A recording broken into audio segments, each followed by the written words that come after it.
And I'll be applying thermal paste. I got these on Amazon, an 8-pack of Yeechun, Y-E-E-C-H-U-N thermal paste. They come in little syringes like this. So I'm going to go ahead and twist off the tip. I'm going to go ahead, just give it one little, ooh shit, well, one little line there in the middle. This stuff is actually very runny. And I'm just going to take the Heatsink like this, make sure it's good to go. Gotta align everything.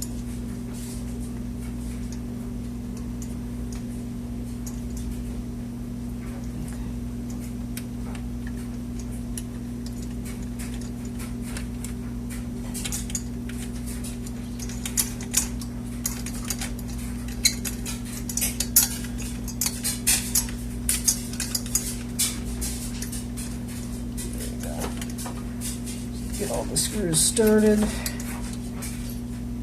ahead, just give it a little wiggle like that. One circle, back and forth. Just kind of trying to spread that paste out a little bit. Hopefully I didn't way overdo it with that. But if I can see through there correctly, it looks like it's not too bad. But hey, it's better to have a good amount of thermal paste on there than none at all. So now I'm just going to go ahead and retighten this.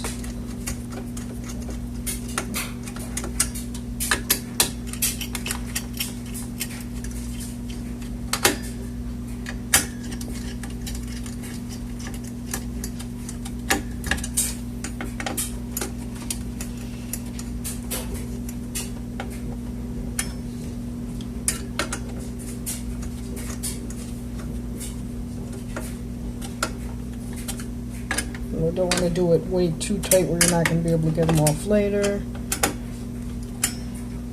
And there you go. That's how you apply thermal paste and reseat a heatsink.